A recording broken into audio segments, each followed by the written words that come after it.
17 साल की उम्र से आप डायरेक्ट सेलिंग कर रहे हो? जी सर। 17 ईयर्स। जी। सर, इतनी छोटी उम्र के बच्चे पे कोई भरोसा करता था, विश्वास करता था? मुझे लगा कि यार ये एक ऐसी इंडस्ट्री है जहाँ से मैं बहुत अच्छा पैसा कमा सकता हूँ, और बस वो उस वक्त बैठ के वहाँ सोच आई थी, और पहली बार मुझे डायरेक्ट सेलिंग वहीं पता चली थी। आपको पहली इनकम कितने दिन बाद आई थी? लगभग 3500 रुपए मुझे 3 महीने बाद मिले थे। कैसा लगा था 17 साल के बच्चे को 3500 रुपए कमा के? एक अलग एहसास था कि मैं उस उम्र में पैसा कमा रहा था। तो मतलब आप अपनी 6 साल की जर्नी से और कमाई से संतुष्ट नहीं थे? बिल्कुल नहीं सर। पर कहीं ना कहीं आप क्यों नहीं आगे बढ़ पाए? आपको क्या लगा कि आपकी कुछ गलतियां रही? जो सबसे बड़ी कारण था सर, वो प्लेटफॉर्म था। उस प्लेटफॉर्म में इतना दम नहीं था कि वो मुझे आगे बढ़ा सके। जिस अपलाइन ने मुझे शुरू कराया था, वो 4 दिन बाद घर आया, उसने पापा से बोला कि मैं काम छोड़ रहा हूँ, इसे बिल्कुल नहीं करना है, अपने लड़के को भी आप मना कर दीजिए। और उसके बाद फिर मुझे लगा कि यार मैं तो बहुत अमीर बनने का सपना देख चुका था, सब जीरो होता जा रहा है। तो फिर ये बाइक गाड़ी में कितने दिन में बदली है वो फिल्म? 2017 लास्ट नवंबर में मैंने यहाँ से पहली सर अपनी सपनों की कार WRV परचेज की, होंडा WRV आई, और उसके 1-1.5 साल के अंदर ही ऑडी A6। ये WPL में आने के बाद मात्र 2.5 साल में जी सर। आप ऑडी A6 अचीवर बन चुके। बिल्कुल सर। अक्टूबर 2019 में मेरे पास ऑडी A6 थी। किसने आप पे भरोसा किया? कोई टीम तो जो पुरानी टीम तो शायद रही नहीं थी सर। पुरानी टीम के भी जो बंदे थे, मुझे जिस पे सबसे ज्यादा ट्रस्ट था कि ये मेरे साथ शुरू कर लेगा, उसने ही मना कर दिया। सर ने हौसला दिया, हिम्मत दिया। मैं उनसे बोला कि सर मैं हार चुका हूँ, तो उन्होंने बताया कि सर आप हारे नहीं हो, क्योंकि इंसान जीवन में या तो जीतता है या तो सीखता है, हारता कभी नहीं है। और तब सर मैंने वो विश्वास और सर का जो कॉन्फिडेंट था, उसने मुझे बहुत इम्प्रेस किया, और देन मैंने डिसाइड किया कि मुझे बिजनेस करना।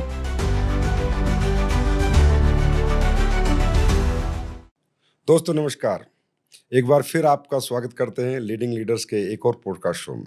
जैसा कि आपको पता है दोस्तों कि हम अपने इस पॉडकास्ट शो में उन पर्सनैलिटीज़ को बुलाते हैं जिन्होंने अपने क्षेत्र में एक मुकाम हासिल किया है, ऊंचाइयां हासिल की है, जिन्होंने संघर्ष किया है और संघर्ष से सफलता का सफर तय किया है, और आज वो देश में अपने आप में अपने क्षेत्र में एक मिसाल है। उसी कड़ी में हमारे बीच मौजूद हैं डायरेक्ट सेलिंग के क्षेत्र में एक बहुत बड़ा मुकाम, एक बहुत बड़ा रैंक और बहुत बड़े अचीवमेंट प्राप्त करने वाले मिस्टर अवधेश नारायण सर। अवधेश नारायण जी, आपका आज हमारे लीडिंग लीडर्स पॉडकास्ट शो में बहुत बहुत स्वागत है। Thank you sir, thank you. आपने मुझे मौका दिया इस बड़े प्लेटफॉर्म पे बोलने का। मैं बहुत सौभाग्यशाली मानता हूँ अपने आप को कि आज मुझे लीडिंग लीडर्स जैसे एक प्लेटफॉर्म पे बोलने का मौका मिल रहा है। बहुत बहुत धन्यवाद सर। अवधेश जी, आज आप डायरेक्ट सेलिंग के क्षेत्र में बहुत ऊंचाइयों पे हैं, और देश के सारे डायरेक्ट सेलर या डायरेक्ट सेलिंग को जानने वाला हर व्यक्ति आपके बारे में जानना चाहता है, पहचानना चाहता है, आपकी जर्नी समझना चाहता है कि आप कहाँ से आए, कैसे आए और आपने इतना बड़ा मुकाम कैसे हासिल किया। तो मैं सबसे पहले आपसे पूछना चाहूँगा कि आप रहने वाले कहाँ के हैं? सर मैं उत्तर प्रदेश के वाराणसी जिले का रहने वाला हूँ। बनारस। बनारस तो अपने आप में सर कहते हैं oldest city of this universe. जी सर। सबसे पुरानी, और मतलब वाराणसी को तो सर अपनी अलग पहचान है। वर्ल्ड के कोने कोने में कोई भी व्यक्ति रहता है, हिंदुस्तान में दिल्ली नहीं जानता, लेकिन बनारस को जरूर जानता है। और बनारस वालों के वैसे ठाट ही निराले हैं, हम भी कई बार गए हैं, तो बहुत अच्छी जगह से आप रहने वाले हैं। तो आपके घर पे कौन कौन है? घर पे सर हमारे पिताजी हैं, मेरा एक छोटा भाई है, माताजी हैं। ये हमारे घर पे सारे फैमिली में लोग मेंबर रहते हैं। तो पिताजी क्या करते थे आपके? पिताजी सर हमारे रेलवे में कर्मचारी थे। 4th ग्रेड में वो कर्मचारी रहे हैं रेलवे में, सरकारी नौकरी रही है उनकी। तो सर जैसे कि आपने बताया कि आपके पिताजी रेलवे में 4th श्रेणी के कर्मचारी थे, तो आपका बचपन कैसे बीता और आपकी पढ़ाई लिखाई कहाँ से हुई? सर पहले हम एक यूनाइटेड फैमिली में रहते थे, जहाँ मेरे दादाजी थे, पिताजी थे, चाचा थे, मेरे पिताजी, मैं, मेरा भाई, तो लगभग 10 लोगों की पूरा परिवार रहा करता था। एंड देन आफ्टर रिटायरमेंट फिर हम अलग अलग हुए, और पिताजी की मेरी, जैसा मैंने आपको बताया कि रेलवे में कर्मचारी थे, तो एक मिडिल क्लास फैमिली में जो चीज़ें होती हैं ऐसा ही हमारा चल रहा था। बस कह सकते हैं एक नॉर्मल लाइफ थी, जैसा जीवन चलना चाहिए एक मिडिल क्लास फैमिली का, एक मध्यम वर्गीय परिवार का, वैसे ही जीवन हमारा भी रहा है सर। तो पढ़ाई कहाँ तक की आपने? सर पढ़ाई तो मैंने क्लास 8 तक अपने घर के नज़दीक से एक विद्यालय है वहाँ से की, और उसके बाद मैं रेलवे का एक स्कूल है DLW में, वहाँ से मैंने फिर आगे की शिक्षा 8th और 9th से मैं वहाँ चला गया। 9th और 10th मैंने वहाँ से किया है सर। तो जैसे कोई बच्चा पढ़ाई करता है, तो पढ़ाई करते-करते वो एक निर्णय कर लेता है कि मैं बड़े होकर ये करूँगा। कोई बच्चा सोचता है मैं ये बनूँगा, कोई बच्चा सोचता है ये बनूँगा। तो आप क्या सोचते थे जब पढ़ते थे कि मैं ये बनूँगा? सर वैसे स्कूल में तो क्वेश्चन किए जाते हैं कि आप पढ़ रहे हो तो पढ़ाई के साथ क्या करोगे? तो मेरा एक सपना था कि मैं भी किसी गवर्नमेंट जॉब में चला जाऊँ और मुझे लगता था कि अगर मैं 20-25 हज़ार, उस समय सैलरी इतनी हुआ करती थी गवर्नमेंट जॉब में, तो मुझे लगता था कि अगर इतनी सैलरी आ जाएगी तो एक अच्छी लाइफ़स्टाइल जैसे सबकी चल रही है वैसे चलेगी। क्योंकि हमारा जो बैकग्राउंड था, हमारे आस-पास की जो सोसाइटी थी, सभी मध्यम वर्गीय परिवार से थे और हमें लगता था कि बस इतने में जीवन अच्छा चला जाएगा। तो बस एक सोच थी कि आगे जब हम बढ़ेंगे, पढ़ाई करेंगे तो एक अच्छी जॉब लग जाए, बस इतनी ही सोच थी हमारी। मतलब गवर्नमेंट जॉब आपका बस। सपना था। जी, जी, जी। तो अवधेश सर, गवर्नमेंट जॉब तो लगी नहीं, पर आप डायरेक्ट सेलिंग में आए। जी। कैसे पता चला आपको डायरेक्ट सेलिंग का? दरअसल सर मैं जब 9th क्लास में एडमिशन मेरा हुआ और उस वक़्त मेरे घर पे एक मेरे रिलेटिव आए हुए थे, जो पिताजी को डायरेक्ट सेलिंग का प्लान देने के लिए आए थे। तो मेरे पिताजी ऑलरेडी गवर्नमेंट जॉब में थे, तो उन्होंने कहा कि भाई मैं गवर्नमेंट जॉब में हूँ, मैं इस काम को नहीं कर पाऊँगा और मुझे ये नहीं करना है, क्योंकि मैंने बहुत सारी कंपनी उन्होंने शायद पहले देखी हो, तो उन्होंने निर्णय लिया कि मुझे नहीं करना है। लेकिन मैं उसी वक़्त उस बीच में आस-पास मौजूद था, तो क्योंकि वो रिलेटिव्स थे तो उन्हें कोई न कोई एक जेन्युइन कारण देना था तो उन्होंने दिया। लेकिन उन्होंने काफ़ी रिक्वेस्ट किया तो उन्होंने बोला कि मेरा बच्चा है जिसको नई चीज़ों में काफ़ी इंटरेस्ट है, तो आप एक बार इसे बता दीजिए, क्योंकि वहाँ संडे को एक सेमिनार चलता था। वहाँ उन्होंने इनवाइट किया था पिताजी को, तो गवर्नमेंट जॉब में थे, छुट्टी थी नहीं उस दिन भी उनकी। तो मेरी केवाईसी के साथ उन्होंने मुझे इनवाइट कर दिया और बोला ठीक है तुम जाके देख लो। तो मैं बस सेमिनार में चला गया और सेमिनार में जाने के बाद फॉर्म फिलअप किया, वहाँ बैठा और इस तरीके से मुझे डायरेक्ट सेलिंग के बारे में उस दिन पता चला कि डायरेक्ट सेलिंग भी कोई चीज़ होती है, जहाँ पे बहुत कम समय में बहुत अच्छी इनकम, बहुत बड़ी ग्रोथ पाई जा सकती है और यहाँ एक मतलब पढ़ाई करने वाला बच्चा भी पार्ट टाइम करके पैसा कमा सकता है। तो ये वहाँ मुझे समझ में आया और मुझे उस वक़्त मैं सोचा करता था पढ़ाई के साथ ही, क्योंकि अब उतनी घर से तो खर्चे पानी का ही व्यवस्था मिल पाता था, वो भी बहुत मुश्किल से। तो मुझे लगा कि यार ये एक ऐसी इंडस्ट्री है जहाँ से मैं बहुत अच्छा पैसा कमा सकता हूँ और पापा से भी ज़्यादा पैसा कमा सकता हूँ। तो बस वो उस वक़्त बैठ के वहाँ सोच आई थी और पहली बार मुझे डायरेक्ट सेलिंग वहीं पता चली थी। तो अवधेश जी कौन सी क्लास में थे जब आपको डायरेक्ट सेलिंग पता चली? मैं सर 9th क्लास में था उस वक़्त। क्या उम्र थी आपकी? उम्र सर 17 साल थी। 17 साल। जी। 17 साल का बच्चा और पैसा कमाना चाहता था। पैसा किसको प्यारा नहीं है सर, और वो बच्चा जिसे पैसा मिलता ही ना हो घर से, है ना? तो पैसा देखने के बाद, सुनने के बाद और लगा कि इतना आसान काम है, बस लोगों को बताओ और लोग आपके साथ आएँगे और पैसे आप कमाने लगोगे और इसमें आपकी पढ़ाई भी डिस्टर्ब नहीं होगी। तो मुझे लगा ये सबसे अच्छा काम है, इसको करना चाहिए। 17 साल की उम्र थी आपकी। उस टाइम बच्चे खेलते हैं, कूदते हैं, मौज-मस्ती करते हैं। कहाँ 17 साल का बच्चा कोई करियर अपॉर्च्युनिटी कुछ करने के बारे में सोचता है। आपने सोचा कमाल कर दिया, 17 साल की उम्र से आप डायरेक्ट सेलिंग कर रहे हो? जी सर। 17 इयर्स। जी। सर इतनी छोटी उम्र के बच्चे पे कोई भरोसा करता था, विश्वास करता था? जब आप जिस भी कंपनी में डायरेक्ट सेलिंग करते थे, तो जब प्लान दिखाते होंगे, प्रोडक्ट दिखाते होंगे, एक 17 साल के बच्चे की बात कौन मानेगा? क्या हुआ था? थोड़ा जर्नी जानना चाहूँगा मैं। सर हुआ ये था, सबसे पहले तो मैं जॉइनिंग का प्रोसेस बताना चाहूँगा आपको, क्योंकि मैं जब वहाँ से आया आफ्टर मीटिंग और मैंने पिताजी को बताया, तो पापा ने साफ इनकार कर दिया। बोला मैंने तुझे ऐसे ही भेजा था बस अपना पीछा छुड़ाने के लिए। तुझे ये बिज़नेस नहीं करना है, तुझे पढ़ाई पे ध्यान देना है। ये सब काम नहीं करने हैं तुझे। लेकिन अब मेरे दिमाग में वो नशा चढ़ गया था कि भाई मुझे पैसे कमाने हैं।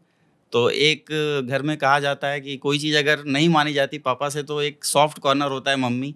मैंने वहाँ से फिर सोर्स लगाए और फिर 3 काफ़ी प्रयास के बाद, काफ़ी रिक्वेस्ट के बाद मेरी वहाँ पे फिर शुरुआत हुई। शुरुआत ऐसी हुई मेरी और इसके बाद शुरुआत तो हो गई, मुझे लगा काम बहुत आसान है और मैं जब प्लान देख रहा था तो वहाँ बताया जा रहा था कि बस लोगों को आप बताओ, आपके साथ लोग आएँगे, आप पैसा कमा लोगे। तो वहीं बैठे-बैठे ही दिमाग में प्लानिंग चल रही थी कि किसको बताना है।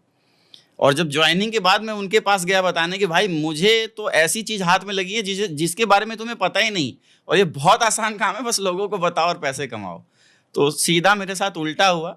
लोगों ने मुझे ही समझा दिया कि यहाँ कुछ होता नहीं है, ऐसी कंपनी बहुत आती हैं, आपका लॉस हो जाएगा, करियर ख़राब हो जाएगा।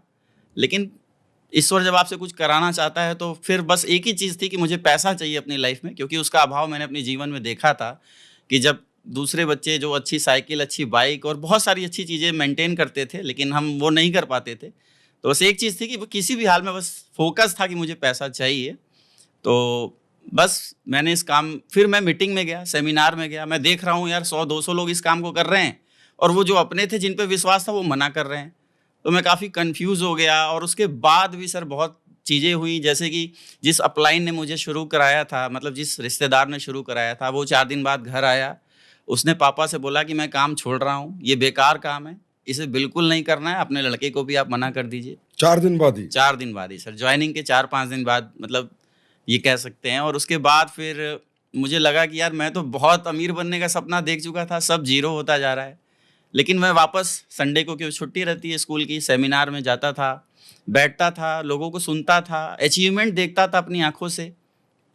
तो मुझे लगा कि इस काम को करना चाहिए और फिर मैंने एक अब दूसरा अपलाइन पकड़ा, जो उनके भी अपलाइन थे, वहाँ मैं गया, उनसे डिस्कस किया कि मुझे ये काम करना है और फिर उन्होंने मेरा साथ दिया कि नहीं, अगर आप करना चाहते हो तो आप करो। और फिर मैंने काम शुरू किया, दोबारा से फिर डायरेक्ट सेलिंग करनी मैंने शुरू की वहाँ से। इस तरीके से जर्नी की शुरुआत हुई सर। तो आपको पहली इनकम कितने दिन बाद आई थी? सर पहली इनकम 3 महीने बाद आई थी। लगभग 3500 रुपए मुझे 3 महीने बाद मिले थे। कैसा लगा था 17 साल के बच्चे को 3500 रुपए कमा के? सर मैं क्या बताऊँ, एक अलग सी खुशी थी, एक अलग एहसास था कि मैं उस उम्र में पैसा कमा रहा था। 3500 रुपए की इनकम मुझे बहुत ही उत्साहित कर रही थी और मैं कह सकता हूँ कि मैंने जब प्लान देना शुरू किया था, उस वक़्त लोग आ नहीं रहे थे।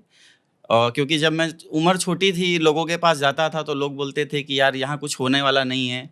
बहुत ज़्यादा ऑब्जेक्शंस मिलती थी लोगों के पास जाके समझाने में। लोग बोलते थे तुम लाखों करोड़ों की बात कर रहे हो, लेकिन शायद ही वो तुम्हारे जीवन में कभी अचीव हो पाएगा इस प्लेटफ़ॉर्म से, ऐसा होता नहीं है। और मैं ये ठान चुका था कि मैं पहली इनकम तो ज़रूर यहाँ से जनरेट करूँगा, चाहे कुछ भी हो जाए। और वही जिद था कि मैंने लगातार 3 महीने काम किया और पहली इनकम 3500 बनाई और उनको जाके दिखाया कि यहाँ से इनकम आती है सर। तो उसके बाद 3500 रुपए आने के बाद तो आपका कॉन्फिडेंस और बढ़ गया होगा? जी सर, बिल्कुल। तो उसके बाद क्या अचीवमेंट प्राप्त किया आपने वहाँ पर? सर वो 3500 की इनकम तो बहुत ही, मतलब कह सकते हैं कि एक पहली कमाई जो थी, बहुत ही खुशी दी। और उसके बाद मैंने काम शुरू किया, क्योंकि एज छोटी थी, लोग जल्दी बिलीव नहीं करते थे, इसलिए एक लंबा समय लगा। लेकिन उस दौरान मैं किसी दिन भी ट्रेनिंग मीटिंग में कभी भी मिस नहीं करता था और कंटिन्यू वहाँ मैं बना रहता था। तो चलता रहा, चलता रहा, चलता रहा, धीरे-धीरे काम बढ़ता रहा। मुझे 6 साल लग गए लगभग 2500 का नेटवर्क बनाने में वहाँ पे। 6 साल? और इन 6 सालों के अंदर सर मैंने पढ़ाई पार्ट टाइम कर दी, क्योंकि जब आपके जीवन में आपको पैसा दिखने लगता है तो फिर उतना उसमें इंटरेस्ट रहा नहीं। और 17 साल की उम्र से लेके 6 साल अगर आप जोड़ें तो लगभग 24 साल के आसपास मेरी उम्र हो गई थी। और उस 6 साल के अंदर मैंने बनारस में भी काम किया और बाहर रह के भी 2-2 महीने, 3-3 महीने मैंने बहुत मेहनत की। उड़ीसा, बिहार में जा के रहा। मैंने सोचा यहाँ नेटवर्क नहीं बन रहा, शायद बाहर बन जाए। वहाँ मैंने लिस्ट बनाई, बहुत प्रयास और बहुत मेहनत की, लेकिन 2500 का नेटवर्क मैंने 6 साल में क्रिएट किया। और फिर एक चीज़ समझ में आई कि जब इंसान की उम्र बहुत छोटी होती है तो ज़िम्मेदारियाँ नहीं होती। तो मैं फ्री माइंड काम कर रहा था, लेकिन 24-25 साल की अवस्था में जाने के बाद घर की एक होप आपसे जुड़ जाती है कि आपने जीवन में क्या प्राप्त किया 6 साल के अंदर। तो अगर मैं पीछे मुड़ के देख रहा था तो कुछ अचीवमेंट नहीं थी, सिर्फ एक संघर्ष था 6 साल का और आगे बस होप थी कि कुछ बड़ा होगा। तो बस उसके बाद मैंने डिसीजन किया, क्योंकि उन 6 सालों के अंदर मैं खुद का करियर नहीं बना पाया, तो मेरा एक विश्वास डोल गया था कि शायद मैं जिसको भी इस बिज़नेस में ला रहा हूँ, शायद ही उसकी ग्रोथ हो पाएगी। और उन 6 सालों के अंदर, क्योंकि देखिए सर, शुरुआत में जब इस इंडस्ट्री की कोई भी इंसान करता है, तो 3 कारणों से करता है, लपेट, पेट और चपेट। कोई रिश्तेदार मिलता है, जैसे मेरे घर आया, उसने बिज़नेस कॉन्सेप्ट बताया और शुरुआत करा ली, क्योंकि वो रिलेटिव थे तो लोग रिश्तेदारी के चलते में शुरू कर लेते हैं। दोस्त के पास जाता है, दोस्ती के कारण शुरू हो जाता है। उसके बाद बात करें सर, तो कोई मार्केट में जा रहा है, कोई व्यक्ति मिला और बिज़नेस अपॉर्चुनिटी शेयर की कि तुम पार्ट टाइम करके बड़ा पैसा कमा सकते हो, तो इंसान शुरू कर लेता है। और तीसरा रीज़न होता है सर, करने को कुछ नहीं है, एक काम मिल रहा है, चलो करके देख लेते हैं। तो इस इंडस्ट्री की कोई नॉलेज नहीं होती जब भी इंसान शुरू करता है पहली बार। बस इन्हीं 3 चक्करों में इंसान इस इंडस्ट्री में आता है जिसको जो पहली कंपनी मिलती है उसको सही मान के वो काम करना शुरू कर देता है। तो मेरे साथ भी ऐसा ही हुआ। 6 साल की मेहनत के बाद, संघर्ष के बाद पास में कुछ नहीं था। बस ये था कि अब उम्र हो गई है तो कुछ फैमिली के लिए करना पड़ेगा, अपने लिए करना पड़ेगा। तो मतलब आप अपनी 6 साल की जर्नी से और कमाई से संतुष्ट नहीं थे? बिल्कुल नहीं सर। तो आपको क्या लगा कि भई वो 6 साल में जो आपकी ड्रीम थी कि मुझे यहाँ तक पहुँचना है, आपको क्या लगा? क्या चैलेंजेस थे वहाँ पर जिनकी वजह से आपको लगा कि आप में तो मतलब करने की क्षमताएँ हैं, पर कहीं न कहीं आप क्यों नहीं आगे बढ़ पाए? आपको क्या लगा कि आपकी कुछ गलतियाँ रही? सर 6 सालों में मैंने ये समझ में मुझे आया, जब मैंने विचार काफ़ी किया, तो उन 6 सालों के अंदर सर संघर्ष में कोई कमी नहीं रही, कोई भी ट्रेनिंग मीटिंग मिस नहीं रही, सिस्टम में लगातार मैं बना रहा। लेकिन जो सबसे बड़ी कारण था सर वो प्लेटफ़ॉर्म था। उस प्लेटफ़ॉर्म में इतना दम नहीं था कि वो मुझे आगे बढ़ा सके, क्योंकि प्रोडक्ट नो नीड के थे। और उसके बाद भी हम मेहनत तो कर रहे थे, काम तो कर रहे थे, लेकिन नेटवर्क के अंदर अपलाइन जो थे, उन लोगों ने बहुत सारे प्रोडक्ट और पे-आउट को मतलब मिसमैच कर दिया। उन्होंने मतलब कह सकते हैं कि एक तरीके से बहुत सारा पैसा इधर-उधर कर दिया। इसकी वजह से भी बहुत नेटवर्क डिस्टर्ब हुआ।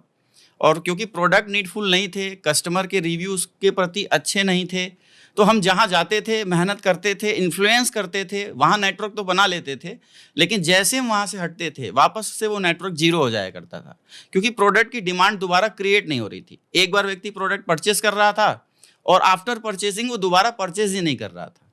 तो सबसे बड़ी दिक्कत वहाँ पे ये थी। और सपने तो बहुत दिखाए जा रहे थे, अचीवमेंट भी दिखाई जा रही थी, लेकिन उन 6 सालों के बाद मैं इस इंडस्ट्री से तो काफ़ी नेगेटिव हो चुका था कि कुछ भी हो जाए मुझे दोबारा इस इंडस्ट्री को नहीं करना है, क्योंकि यहाँ पे सिर्फ झूठ बताया जा रहा है। कुछ लोग ही हैं जो सफल हैं, बाकी मैक्सिमम लोग असफल हो रहे हैं। मुझे ये लगा कि मैंने अपना कैरियर इन 6 सालों में बहुत ख़राब कर लिया। अगर मैं शायद पढ़ाई में रहता तो कुछ बन जाता, लेकिन 6 साल मैंने शायद अपना गँवा दिया वहाँ। मतलब आप ये कह रहे हैं कि आप प्लेटफ़ॉर्म से संतुष्ट नहीं थे, अपनी तरफ से आपने पुरज़ोर मेहनत की थी। जी सर। ये आप आज मान रहे हैं? जी। अब ये तो हमें नहीं पता, उस समय हम आपके साथ नहीं थे। अच्छा, ये भी पूछना चाहूँगा, जैसे 17 साल का बच्चा जाता आता कैसे था लोगों को प्लान दिखाने? सर मेरे पास पहली साइकिल थी, घर से स्कूल कॉलेज जाने के लिए साइकिल थी। मैंने साइकिल से इस बिज़नेस की शुरुआत की थी। और उस समय एक बैग लेकर, फ़ोल्डर लेकर लोगों के पास जाते थे और मिलते थे, इन्विटेशन करते थे कि सर हमारे पास एक बहुत अच्छी बिज़नेस अपॉर्च्युनिटी है जहाँ से आप पैसे कमा सकते हैं, एक्स्ट्रा इनकम कर सकते हैं। लेकिन पहले इंसान उम्र देखता था और उसके बाद ही निग्लेक्ट कर देता था। बहुत सारी ऑब्जेक्शंस, मतलब नो तो मैंने जीवन में 17 साल की उम्र से सुनना शुरू कर दिया था। लेकिन डायरेक्ट सेलिंग में खासियत है सर कि आपको हमेशा ट्रेनिंग्स और मीटिंग्स में पॉजिटिविटी मिलती है। जब आप जैसे लोगों को सफल होते देखते हैं तो आपको ये होप मिलती है कि आप भी कर सकते हैं। यही एक कारण था कि मैं 6 साल लगातार उस बिज़नेस में बना रहा। और जब मैंने प्रयास जारी रखा तो धीरे-धीरे लोग आने शुरू हो गए और उनके रेफ़रेंस से और भी लोग आने शुरू हो गए, जिससे नेटवर्क क्रिएट होना शुरू हो गया सर। अवधेश जी, ये जो कहते हैं ना साइकिल वाले आते हैं, ऑडी के और मर्सिडीज के सपने दिखाते हैं, सब आपकी कहानी सुन के कहते हैं जी सर। कि ये, लेकिन उन्हें ये पता होना चाहिए कि साइकिल पे अवधेश जी शुरू हुए थे और साइकिल पे ही बड़े-बड़े लोग, खासकर डायरेक्ट सेलिंग के क्षेत्र में, सब साइकिल और पैदल शुरू हुए थे और सबने सपने दिखाए भी और सबने सपने पूरे भी किए। जी सर, जी सर। तो जैसा कि आपने बताया कि आपने डायरेक्ट सेलिंग छोड़ ही दी थी और आप नेगेटिव हो गए, तो क्या आपने छोड़ दी थी, क्विट कर दी थी बिल्कुल डायरेक्ट सेलिंग? बिल्कुल, बिल्कुल क्विट कर दी सर। मैं 100% नेगेटिव था इस इंडस्ट्री से। फिर आपने क्या किया है अपने जीवन यापन के लिए? मैं सर बिल्कुल इस इंडस्ट्री से नेगेटिव हो चुका था। मैंने ये विचार बना लिया था कि मैं दोबारा कभी भी इस इंडस्ट्री को नहीं करूँगा। और फिर मैंने इंश्योरेंस सेक्टर के अंदर काम किया, रियल एस्टेट के अंदर काम किया, क्योंकि 6 सालों में बेचना तो सीख गया था। सेल्स की नॉलेज आ चुकी थी, वो फ़ायदा मुझे हुआ यहाँ पे। और मैंने फिर ज़मीनें सेल की, इंश्योरेंस सेल्स किया। मैं लगातार लगभग 2014 से 2017 लास्ट तक मैंने यही काम किया सर। 18-20 हज़ार रुपए महीना मैं निकाल लिया करता था वहाँ से। मतलब 2014 में आपने क्विट की और 2017 तकरीबन 4 साल आपने डायरेक्ट सेलिंग की कोई कंपनी, कोई सिस्टम देखा ही नहीं। नहीं सर। मतलब आप पूरी तरह से डायरेक्ट सेलिंग को अलविदा कह चुके थे। बिल्कुल सर। अब ये अलविदा कहने वाला व्यक्ति, इतना नेगेटिव व्यक्ति, फिर दोबारा डायरेक्ट सेलिंग में कैसे आया?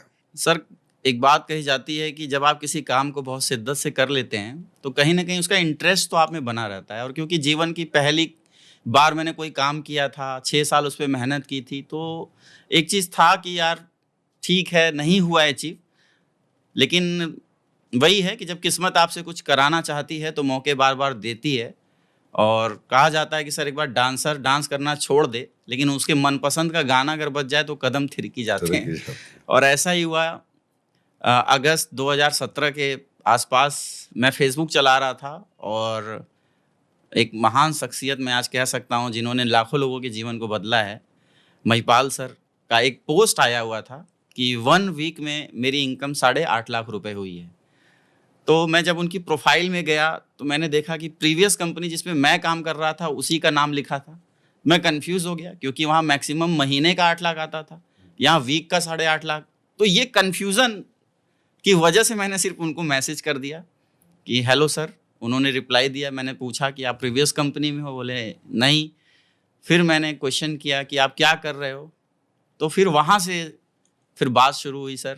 फिर सर ने टाइम भी दिया मुझे मिलने का, लेकिन क्योंकि मैं नेगेटिव था, मुझे करना ही नहीं था, तो फिर मैंने मना, मतलब गया ही नहीं। मतलब महिपाल सर ने बुलाया था आपको जी कि सर। आओ मैं समझाता हूँ क्या है, जी, तो आप नहीं गए? नहीं फिर गया। क्या हुआ? फिर एक बार मैं फेसबुक चला ही रहा था, मैंने देखा कि महिपाल सर वाराणसी में आए हुए हैं। कोई उन्होंने मीटिंग की थी अपने लीडर्स के साथ, हैंडशेक करते हुए उन्होंने जो उसके साथ फ़ोटो डाली थी। तो मैं सोचा सर बनारस आए हुए हैं, तो ये तो चांस है मिलने का। एक बार फिर से मैसेज करते हैं। दोबारा मैसेज किया, फिर सर ने समय दिया, लेकिन फिर किस्मत ख़राब और फिर मैं नहीं गया क्योंकि मैंने सोचा फिर जाऊंगा, डायरेक्ट सेलर है भाई तो पढ़ा ही देगा। हाँ। तो फिर मैंने फिर कैंसिल कर दिया, फिर मैं नहीं गया। मतलब महिपाल सर के बनारस आने के बाद भी आप उनसे मिलने नहीं गए? नहीं गया। फिर दिमाग में आ रहा था कि जाऊं जाऊं जाऊं। और फिर मैंने जब लास्ट में फ़ोन किया कि सर मैं मिलना चाहता हूं, तो सर ने बताया कि मेरी फ़्लाइट है सर, मैं निकल गया हूं। अच्छा, फिर क्या हुआ? फिर उसके बाद उन्होंने मेरे, कह सकते हैं मेरे जीवन को बनाने वाले, आज मैं जहाँ भी हूँ उनकी वजह से हूँ। शिव कुमार सर का उन्होंने नंबर प्रोवाइड किया और शिव कुमार सर ने बुलाया। और फिर मैं जाना मतलब सोच रहा था जाऊं, लेकिन मेरे साथ एक व्यक्ति था, मेरा साथी था, तो उसने वो मना कर रहा था कि नहीं नहीं नहीं करना है, नहीं करना है। लेकिन देन आफ्टर ये हुआ कि चलो चलते हैं, क्योंकि शिव कुमार सर एक रेस्टोरेंट में बुला रहे थे।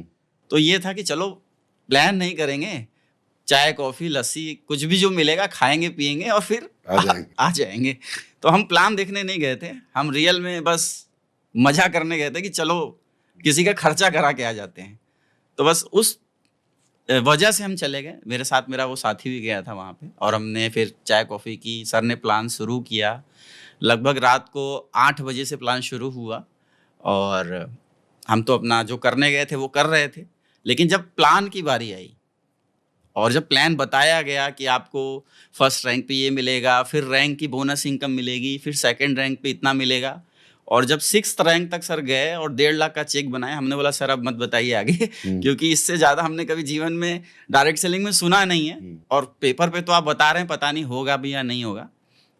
लेकिन एक चीज़ जिसकी वजह से हम उनसे कनेक्ट रहे, क्योंकि वो भी प्रीवियस कंपनी से थे और हम भी थे, तो एक ये था कि चलो देखते हैं, सुनते हैं। 9 बज गया, 10 बज गया, हम अब सर से बोल रहे हैं सर अब हमें जाना चाहिए। रेस्टोरेंट वाला बोल रहा है कि भाई बंद करते हैं सर, हमारा टाइम हो गया।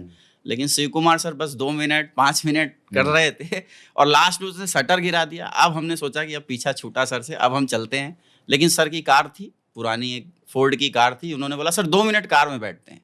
अब रात हो गए 10:30, फिर एक क्वेश्चन पुटअप हो रहा है, फिर आंसर हो रहा है। रात को मतलब मैंने ये कहा सर अब घर का दरवाज़ा बंद हो जाएगा, लेकिन शिव कुमार सर ने बोला मैं होटल लेके सर समझाता हूँ आपको, आप चिंता मत करो। और रात के 2 बज गए सर प्लान होते होते होते होते। और देन आफ्टर फिर हम वहाँ से निकले और फिर मैंने साथी से पूछा कैसा लगा, उसने बोला नहीं करना है, करना ही नहीं है, क्योंकि वो किसी और डायरेक्ट सेलिंग इंडस्ट्री को कर रहा था। तो उसे लगा कि यार ये वहाँ जाएंगे तो फिर मेरा भी नुकसान हो जाएगा। तो मैंने फिर फ़ोन उठाना बंद कर दिया शिव कुमार सर का। इतने मतलब आप 8 बजे से लेके 2-2:30 बजे तक उन्होंने आपको कन्विंस करने की कोशिश की, फिर भी आपको नहीं आया कि मुझे नहीं करना है? जी, मैं तो उस समय बोल दिया क्योंकि हमें घर जाना था कि सर कल से शुरू कर रहे हैं। लेकिन क्योंकि इतनी नेगेटिविटी इस इंडस्ट्री से थी सर की, मतलब करने की बिल्कुल इच्छा नहीं थी। फ़ोन उठाना ही बंद कर दिया? फ़ोन उठाना बंद कर दिया। लेकिन शिव कुमार सर शिव कुमार सर हैं उन्होंने फ़ोन करना जारी रखा और एक बार मैंने फ़ोन उठा लिया। फिर उन्होंने विश्वास दिलाया कि सर एक बार मिलिए, दोबारा बैठते हैं और फिर आप डिसीजन करिएगा। और मैं दोबारा मिला सर से उन्होंने समझाया। मैंने बोला सर मुझे करने में कोई दिक्कत नहीं है, मैं थक गया हूँ, मैं हार गया हूँ और मेरे अंदर उतनी साहस और ताकत नहीं है कि मैं अब इस इंडस्ट्री को करूँ, क्योंकि 6 साल के एक्सपीरियंस बहुत ख़राब रहे हैं। मेरे पास पुराना नेटवर्क भी नहीं है, मैं कहाँ से शुरू करूँगा? मैं जहाँ शुरू करना चाहता हूँ वहाँ ऑलरेडी मेरा मार्केट नेगेटिव हो चुका है मेरे से। लोग मुझे जान गए हैं कि ये कुछ कर नहीं पाया और ये फालतू ही काम करता है। लेकिन सर ने हौसला दिया, हिम्मत दिया। उन्होंने एक बात बोली जो मुझे बहुत अच्छी लगी। उन्होंने बोला कि सर देखिए, आपने जीवन में जो भी, मैं उनसे बोला कि सर मैं हार चुका हूँ।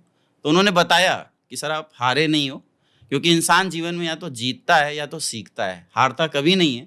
आपने जो 6 साल की तपस्या की है, आपने जो 6 साल स्ट्रगल किया, आपने जो 6 साल की मेहनत की है, उसका एक एक्सपीरियंस आपके पास है, आपने सीखा है।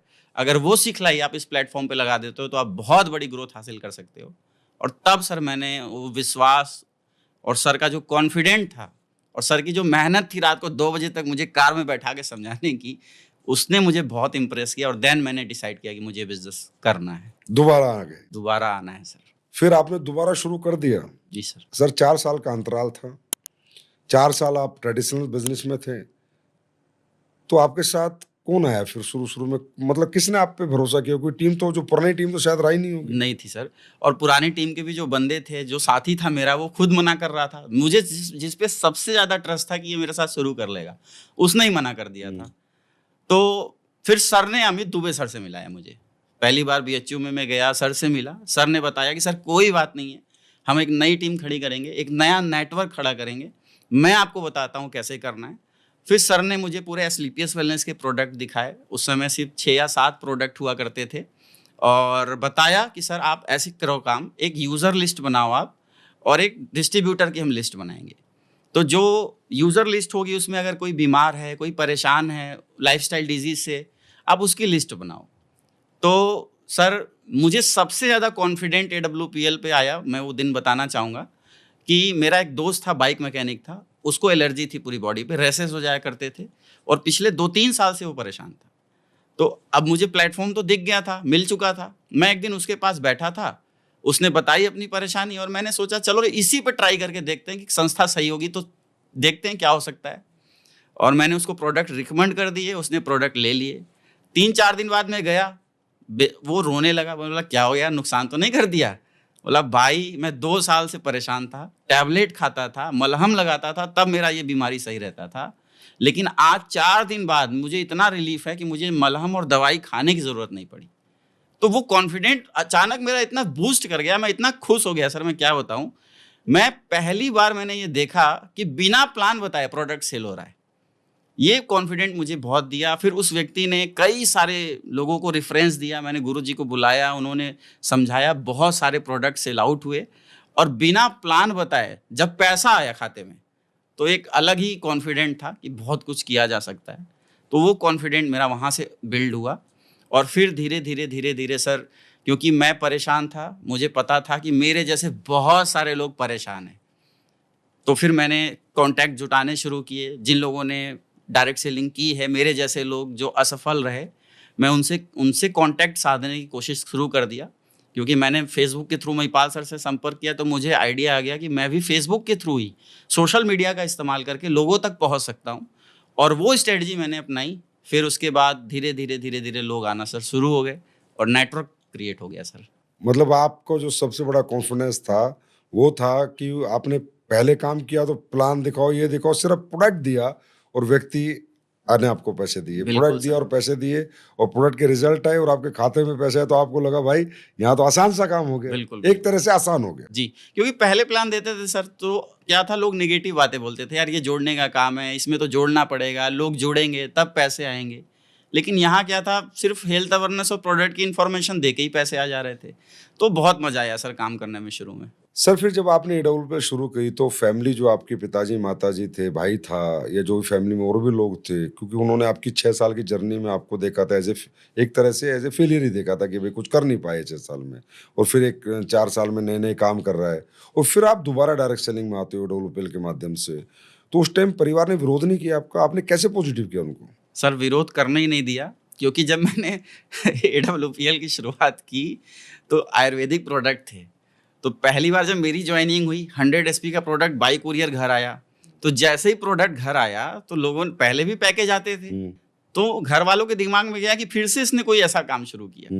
लेकिन प्रोडक्ट क्योंकि आयुर्वेदिक थे और उस पे हेल्थ के प्रोडक्ट थे, तो पूछा घर वालों ने कि आपने फिर से शुरू किया? मैंने बोला नहीं, मैंने एक आयुर्वेदिक कंपनी ज्वाइन की है, उसमें आयुर्वेदिक प्रोडक्ट हैं जिसको मार्केट में लोगों को प्रोवाइड करना होता है। मैंने वो काम नहीं शुरू किया है, मैं बस ये प्रोडक्ट लोगों को प्रोवाइड कर रहा हूँ, मैंने ये काम शुरू किया। तो मैंने बताया ही नहीं कि मैंने दोबारा वो काम शुरू किया है, बस आयुर्वेदिक प्रोडक्ट में काम करता हूँ, ये लोगों को प्रोवाइड करता हूँ, ये बताया था मैंने। अच्छा, डायरेक्ट सेलिंग करते हो ये नहीं बताया? नहीं बताया था सर। तो फिर तो उन्होंने कुछ बोला ही नहीं होगा? कुछ नहीं बोला, बोला ठीक है आप करो। कब पता चला उन्हें कि आप डायरेक्ट सेलिंग भी करते हो? डायरेक्ट सेलिंग सर जब मैं टोपाज बना, और मैं रियल बताऊं कि मुझे यकीन नहीं था कि 1.5 लाख एक बार में आएंगे। मैं रात में दिन में कई बार चेक किया अकाउंट, और उसके बाद जब 1.5 लाख रुपए मेरा एक सिंगल चेक बना, तब मेरे घर वालों को लगा, क्योंकि क्या है, आप डायरेक्ट सेलिंग आप करना शुरू कर देते हैं तो ये बात छिपती नहीं है। सुबह आपको रिपोर्टिंग करनी है, शाम को आपको रिपोर्टिंग करनी है, टीम से मिलना है, ग्राउंड में एक्टिविटी करनी है। तो जैसे ही मेरा वर्किंग कल्चर चेंज हुआ तो लोग अपने आप समझ गए कि ये वापस वही काम करना शुरू कर चुका है। तो फिर विरोध नहीं हुआ सर, क्योंकि अगर मैं बोलूं तो मेरे परिवार ने, माताजी ने, पिताजी ने आज तक मेरा कभी प्रेशर नहीं बनाया कि नहीं तुम्हें ये काम नहीं करना है, कभी उन्होंने नहीं बनाया। मैं आज जहाँ भी हूँ, जिस पोजीशन पे हूँ, उसका कारण मेरी फैमिली है, क्योंकि उन्होंने हमेशा मुझे सपोर्ट किया कि ठीक है तुम्हें जो करना है करो, बस कोई गलत काम मत करना और जीवन में आगे बढ़ो। कहते हैं वही बच्चे सफल होते हैं जिनके माँ बाप अपनी मर्जी अपने बच्चों पे नहीं थोपते हैं। तो इसका मतलब आपके पिताजी और आपके माताजी बहुत मैच्योर हैं कि उन्होंने अपने बच्चों का जितनी बड़ी उड़ान भरनी है उड़ो, जितना आसमान छूना छुओ, और आज आपने वो छू के दिखा दिया। जी सर। तो अवधेश सर, पहले तो आपने बताया कि शुरुआत आपने साइकिल से की थी, अब क्या था आपके पास जब आप लोगों के घर जा रहे थे? सर एसलीपीएस में शुरुआत बाइक से हुई। बाइक भी बिल्कुल ही कह सकते हैं उसका साइलेंसर तक फटा हुआ था, और अमित गुरुजी जब मेरी बाइक पे बैठते थे तो ये बोलते थे कि यार ये सही सलामत पहुंचा देगी या नहीं पहुंचा देगी, क्योंकि अक्सर वो उनके पास एक पैशन प्रो बाइक थी, और अक्सर जब मेरी बाइक को खड़ा करा देते थे और अपनी बाइक से चलते थे, क्योंकि वो बोलते थे कि तुम्हारी बाइक में सिर्फ गाड़ी ही आवाज़ कर रही है, मतलब पूरा ब्रेक व्रेक सब कुछ हिलता ही डुलता था। उस तरीके से हमने AWPL की शुरुआत की थी। तो फिर ये बाइक गाड़ी में कितने दिन में बदली AWPL में? सर बहुत ज़्यादा टाइम नहीं लगा। 2017 लास्ट नवंबर में मैंने यहाँ से पहली सर अपनी सपनों की कार WRV परचेज की, होंडा WRV सर। 1 साल में? 1 साल, मात्र 1 साल? 1 साल के अंदर सर। उसके बाद आपने दूसरी गाड़ी कौन सी ली सर? और उस गाड़ी को जो मैंने दूसरी गाड़ी परचेज की, तो 1 साल भी नहीं बीते थे, लगभग 1 साल होने वाले थे, मैंने जो दूसरी गाड़ी यहाँ से परचेज की सर, वो Audi A6 परचेज की सर। Audi A6? जी सर, जब आपने Audi से A6 परचेज करने में कितना समय लगा आपको? यहाँ पर कितने साल की जर्नी थी आपकी? 1 से 1.5 साल का ही समय बीता होगा सर। होंडा WRV आई और उसके 1.5 साल के अंदर ही Audi A6 आई। मतलब मैं अगर ये कहूँ कि AWPL में आने के बाद मात्र 2.5 साल में जी सर, आप Audi A6 अचीवर बन चुके हैं। बिल्कुल सर। 2019 में मेरे पास आ गई थी सर, अक्टूबर 2019 में मेरे पास Audi A6 थी, और जनवरी 2017 से मैं इस बिजनेस को फुल टाइम कर रहा हूँ। आया था पार्ट टाइम ही, लेकिन फुल टाइम के पीछे भी एक कारण है सर, मैं बताना चाहूँगा।